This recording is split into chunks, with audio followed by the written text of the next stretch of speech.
오늘 하나님의 말씀은 사무엘하 15장입니다. 사무엘하 15장 30절입니다.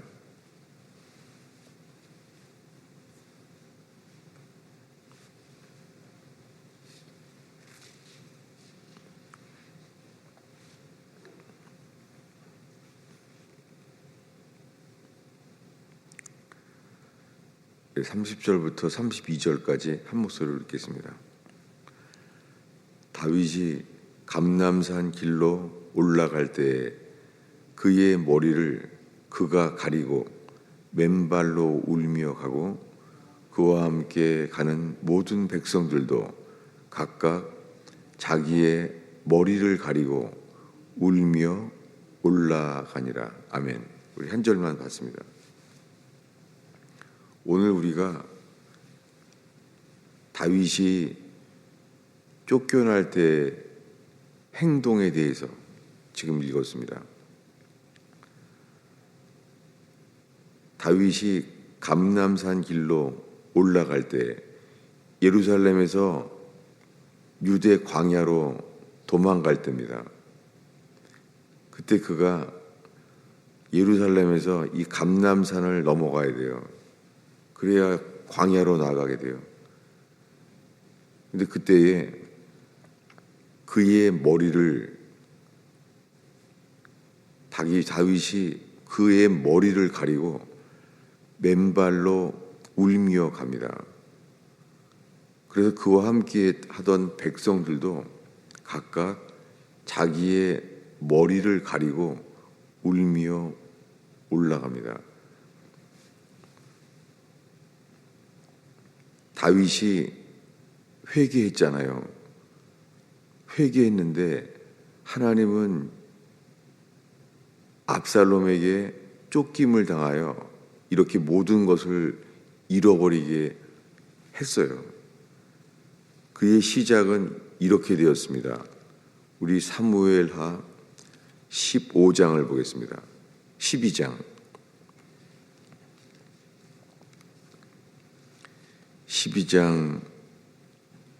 12절부터 15절까지 읽겠습니다. 너는 은밀히 행하였으나 나는 온 이스라엘 앞에서 백주의 이 일을 행하리라 하셨나이다 하니 다윗이 나단에게 이르되 내가 여호와께 죄를 범하였노라 하매 나단이 다윗에게 말하되 여호와께서도 당신의 죄를 사하셨나니 당신이 죽지 아니하려니와 이 일로 인하여 여호와의 온수가 크게 비방할 거리를 얻게 하였으니 당신이 낳은 아이가 반드시 죽으리이다 하고 나단이 자기 집으로 돌아가니라. 주님은 나단 선지자 앞에서 다윗이 회개할 기회를 주셨습니다. 그랬을 때 다윗이 나단에게 한 고백, 내가 여호와께 죄를 범하였노라. 다윗이 죄를 회개하게 되었습니다. 내가 여호와께 죄를 범하였노라. 이렇게 다윗이 회개했지만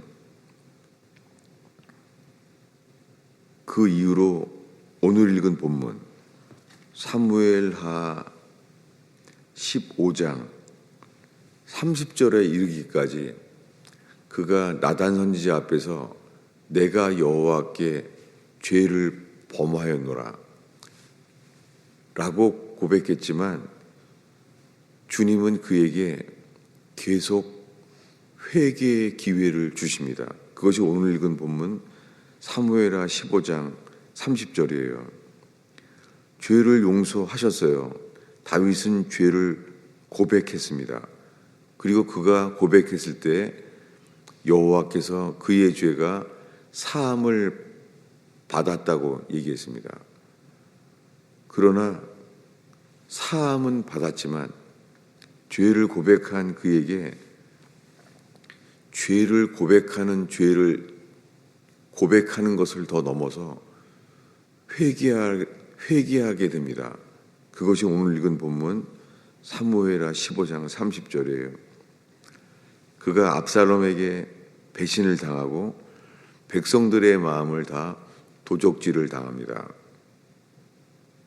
그래서 30절에 다윗이 백성들의 마음을 다 빼앗김을 당했습니다. 그래서 이제 쫓김을 당합니다. 그때 다윗은 그의 머리를 그가 가리고 머리를 가렸다는 거예요. 그리고 맨발로 울면서 갔습니다. 그가 맨발로 운다는 것은 그가 자기 아들 압살롬에게 배신을 당해서 쫓김을 당해서 억울해서 우는 게 아니잖아요. 그가 맨발로 울며 이것이 회개하는 거예요. 다윗은 지금 쫓김을 당하면서 그가 하는 행동이 감람산에서 지금 나라를 빼앗기고 죽음의 위기에 처했는데도 불구하고 그의 행동은 회개에만 집중하고 있습니다. 그의 회개는 맨발로 울면서 넘어간 거예요. 감람산을. 그의 머리를 가리웠습니다. 이 머리를 가리운다는 것이 회개예요. 그리고 이 다윗의 이 회개는 이렇게 성경상에 이어집니다.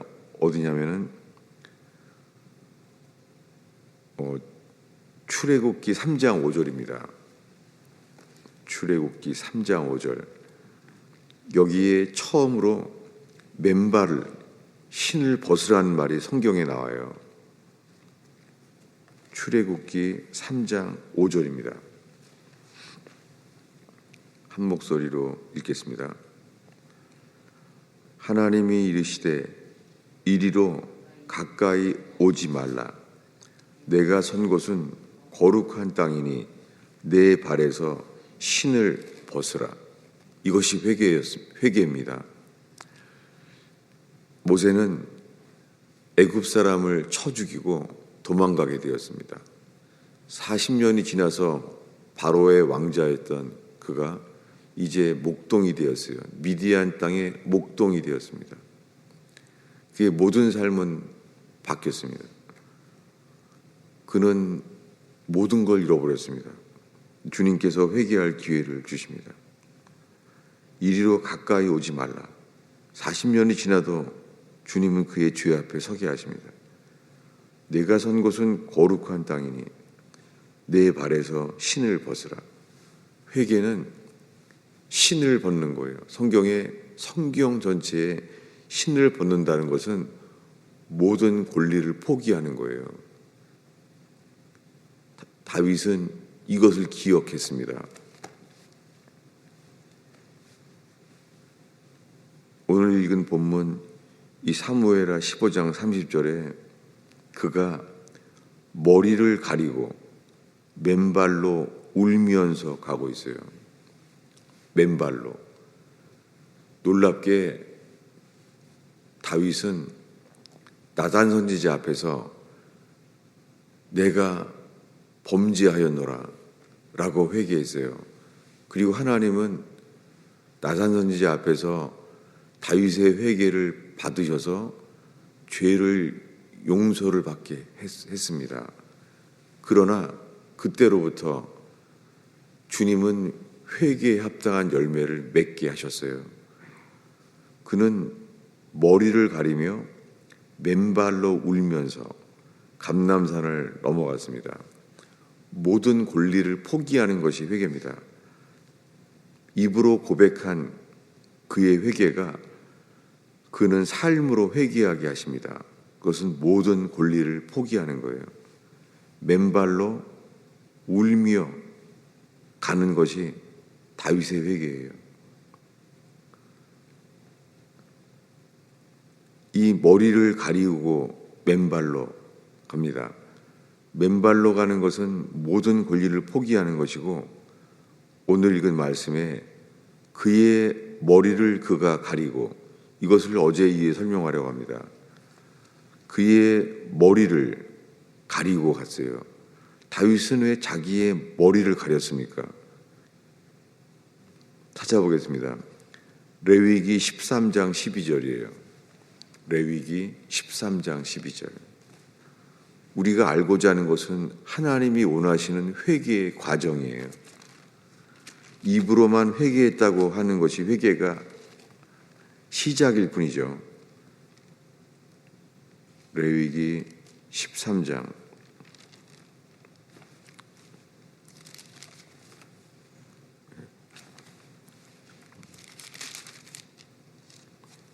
레위기 13장 12절부터 읽겠습니다. 제사장이 보기에 나병이 그 피부에 크게 발생하였을 때 그 환자의 머리부터 발끝까지 퍼졌으면 그가 진찰할 것이요, 나병이 과연 그 전신에 퍼졌으면 그 환자를 정하다 할지니 다 휘어진 자인즉 정하거니와. 뭐냐면 레위기 13장에 나병 환자의 규례가 있는데요, 그 전신이 다 퍼졌으면, 머리부터 발끝까지 다 퍼졌으면 제사장이 말하라는 거예요. 다 퍼졌기 때문에 너는 정하다 라고 선언한다는 거예요. 그랬을 때 이 나병 환자는 이렇게 하게 돼요. 13장 44절입니다. 44절부터 46절까지 한 목소리로 읽겠습니다. 이는 나병 환자라 부정하니 제사장은 그를 확실히 부정하다고 할 것은 그 환부가 그 머리에 있음이니라. 나병 환자는 옷을 찢고 머리를 풀며 윗입술을 가리고 외치기를 부정하다 부정하다 할 것이요, 병이 있는 날 동안은 늘 부정할 것이라. 그가 부정한즉 혼자 살되 진영 밖에서 살지니라.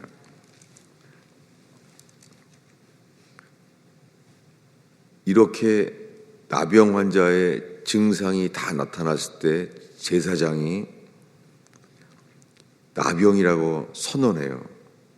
그리고 정하다고 선포했어요. 그런데 이 나병 환자는 옷을 찢고 머리를 풀고 윗입술을 가리고 스스로 외치게 했어요. 나병 환자가 외치는 거예요. 뭐라고요? 부정하다, 부정하다 할 것이요. 나병 환자는 걸어갈 때도 사람들 앞에서 자기가 말해야 돼요. 자기 입으로 부정하다, 부정하다 할 것이요. 이렇게 된 다음에서야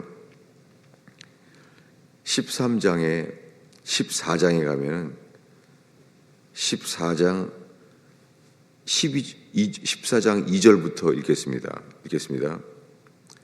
나병 환자가 정결하게 되는 날의 규례는 이러하니 곧 그 사람은 제사장에게로 데려갈 것이요, 제사장은 진영에서 나가 진찰할지니 그 환자에 있던 나병 환부가 나았으면 제사장은 그 정결함을 받을 자를 위하여 명령하여 살아있는 정결한 새 2마리와 백향목과 홍색실과 우슬초를 가져오게 하고, 여기부터 이제 정결하게 하는 규례에 우슬초를 가지고 해요. 다윗은요, 이것을 기억을 하는 거예요. 다윗은 나단 선지자 앞에서 이렇게 말합니다. 우슬초로 나를 정결하게 하옵소서. 우슬초로 나를 씻어 주시옵소서. 주님이 다윗에게 원하는 죄의 회개는 머리끝부터 발끝까지, 주님, 나는 선한 의견, 선한 판단, 내게는 선한 선택이 없나이다. 우리가 말하고 우리가 행동하는 모든 것이요, 선한 선택, 선한 판단, 선한 행동이 없나이다. 이게 다윗의 회개예요. 주님은 놀랍게 이 회개의 과정을, 회개에 합당한 열매를 맺도록 하셨어요. 그는 자기의 의견이 없어요. 그래서 이렇게 말하게 됩니다. 사무엘 하 16장입니다. 사무엘하 16장 10절입니다.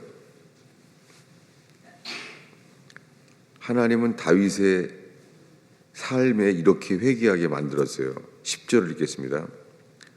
왕이 이르되 수리아의 아들들아, 내가 너희와 무슨 상관이 있느냐?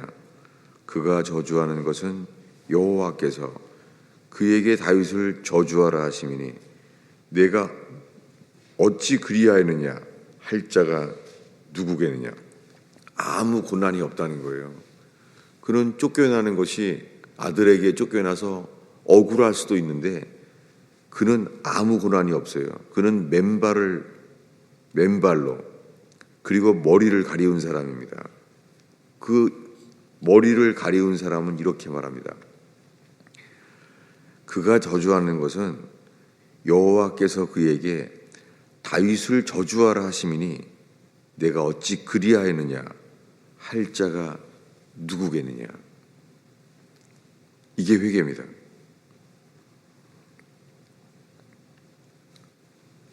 나단 선지자 앞에서 내가 여호와께 범죄하였노라 라고 입술의 고백이 주님은 이 회개에 합당한 열매를 맺도록 인도하십니다. 제가 1년이 넘게 경험하고 있는 거예요. 주님이 저의 죄를 용서해 주시는 것을 알고 체험하게 되었어요. 제가 살면서 내 모든 죄가 흰눈처럼 휘어진다는 누림, 온 땅이 흰눈으로 덮인 것처럼 그것을 경험했어요. 그러나 그때로부터 지금까지 저는 교회에서 사람들이 저에게 은혜 받지 못하고 마음을 받아주지도 못하게 되었습니다. 제가 할 수 있는 권리는 전혀 없게 하셨어요. 그 모든 것이 주님이 제가 회개할 기회를 주셨는데 정말 몰랐어요. 제가 용서를 받았다는 거에 누림 때문에 몰랐어요. 그래서 사람들에게 저를 받아들이지 못하도록, 그리고 그의 아기가 죽게 된 것을 보게 하십니다. 그래서 그의 아기가, 다윗의 아기가 죽게 돼요. 이 귀절들을 보면서 오늘 새벽에 읽은 이 모든 말씀들이 제가 하나님 앞에서 이 모든 권리를 포기하고 죽은 자, 주님은 제가 모든 것을 포기하고 죽은 자에 있게 하시는 것을 알게 됐어요. 쉽지는 않습니다. 회개는 내 판단, 내 의견, 내 선택, 이 모든 것에 대하여 문둥병자라는 것을 고백하게 되는 것, 이것이 회개라는 것을, 이 긴 과정이 다 입으로 고백한 것은 시작일 뿐이지 이 긴 과정이 버림당하고 외면당하고, 주님은 광야에서 문둥병자처럼 홀로 있게 만드셨어요. 이 모든 것이 그의 죽으심과 연합되는 것, 부정하다. 머리끝부터 발끝까지 내 판단, 내 선택, 내 소원, 어떤 것도 이루어지지 않게 하셨어요. 이것이 회개라는 것을 알게 됐어요. 이 긴 시간 동안이 다 주님이 주신 회개의 과정이라는 것을 보게 됩니다. 주님은 계속해서 회개할 기회를 주셨는데 이 모든 과정을 몰랐어요. 기도하겠습니다.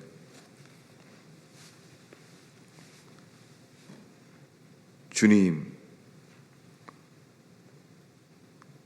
다윗이 머리끝부터 발끝까지 자신이 문둥병자임을 깨닫게 하게 하시고, 오 주님, 주님이 무엇을 말씀하시든지 주님은 의로우심을 찬양하나이다. 주님은 우리를 향한 어떤 판결이, 심판도 주님은 의로우시고 정하신 분임을 찬양하나이다. 오 주님, 이것이 회개하여 화가 복으로 바뀔 수 있는 주님의 부활의 증거가 있는 제단 되게 하옵소서. 주님, 이 새벽에 주 앞에 나온 영혼들이 우리가 회개한 자인지, 회개의 열매를 맺은 자인지, 주님 골고다 언덕으로 회개할 길을 인도하여 주옵소서. 예수님의 이름으로 기도하였습니다.